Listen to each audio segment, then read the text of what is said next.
Haiden, third place. Dude, he gets buck wild in the whoops in the heat race, crashes, almost runs into his teammate, Cole Davies. Like, what? Like, where are you at, dude?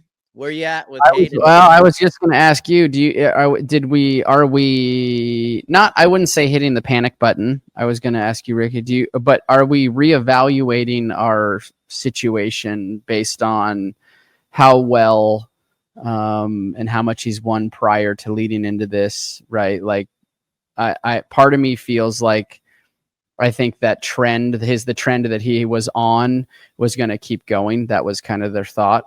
And I'm not saying he has put any less or more work in based on what he did, last year, SMX and outdoors and all of that. But like we had talked about 3 weeks ago, like it's a different mentality when you're that guy, Jet or Hunter, that has won a lot. There's no roadmap to where to set the bar next and how high. And I think guys, all the rest of the field, they know where they're going. They know that Haiden has set the bar.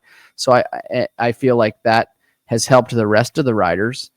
But also, I said it on one of the shows too, that, hey, who is the next guy that's going to creep in and knock me off that top of the step? I don't want to say insecurity, but all athletes are a little are a little insecure to a certain point. I don't care how mentally strong you are. I feel like I was a pretty damn mentally strong racer and won a lot of races, but still, did I do enough? Am I fit enough? Is the bike good enough? All of those little things. And everybody else, they don't even worry about that. They're just worrying about going faster and how can we bridge the gap to Haiden. And I kind of feel like, what do you feel like? Do you feel like that a little bit of that? To answer your first question, I don't know that I'm hitting the panic button yet, but my finger is like getting ready, and it's like, it's crazy. I do think that the other guys have stepped up because just like they have in the 450 class, I think that Jet has, when you're at this level, okay, the top guy is here. The guys below them have a bigger gap to fill, which it's easier to go, in my opinion, from here to here rather than from here to there. So I think what's happened is, in the 450 class, the level has raised up. And I think now in the 250 class, the level has raised up. And so there's more competition, there's more challenges going on. And so I don't say that I'm panicked yet, but I will say that I am surprised 120%. I think the speed is good, but I don't know. I don't know what's going on. I don't think that he's hurt. I know they work hard on their craft. They're very open and receptive to, always trying to be better despite how talented he is. But at the end of the day, like now he's getting challenges that were unforeseen. Maybe when I say that, meaning like guys have stepped up. Maybe he's not winning, kind of like what you talked about, RV. Like, hey man, there's like, do I still have it? Have I done enough? Like now he's going to maybe experience stuff like this. And that's different. That's different than trying to go out and race faster and get your bike working better. That space between the ears is, it's powerful. It can be powerful in a positive way and it can be powerful in a negative way. And so, I mean, we have to sit back and watch and see how he reacts to the situation that he's in.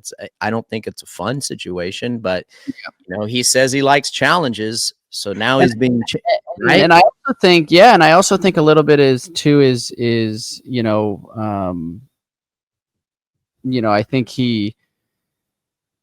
I lost my train of thought now. Perfect. Well, no, like, so dude, he does his own thing. He loves when people talk crap. That's where I was going with it. That's where I was going with it. As I think a lot of the other athletes too, all of our 250 other racers, they are used to what Hayden's throwing out now from his podium speeches. Like, it's not something new, right? Like, he's been on the scene now for a year or 2 years, won races. Now guys are like, you know what? Like, he's beatable.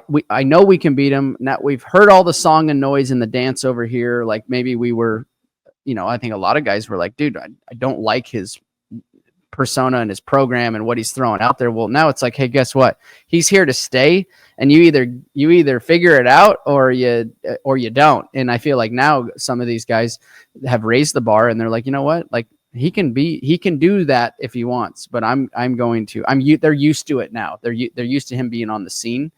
And I think that might help some of those other riders too. Yeah. We're good. I mean, I'm to the point now, just like, all right, let's see what you got. You know what I mean? I will say, I think I talked about it with Lee on the, because he asked me on the post-race show. I'm like, where are you at with Deegan? I'm like, I didn't, I'm just like, I got to see something at this stage, And I think right now his starts are killing him. Like he's got to get off of the line, right? If you could come back from a start, dude. Yep.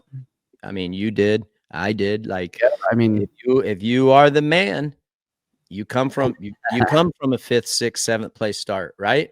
Yeah, no, for sure. You got to make quick moves and get it on. We're two races in, so yeah. Well, we're going to see what he can do this weekend. Hi, folks. Lee Diffie from NBC Sports here. If you truly enjoyed what you just watched, you can get more news, interviews, and highlights by subscribing to the Motorsports on NBC YouTube page. You can get it all, so go for it.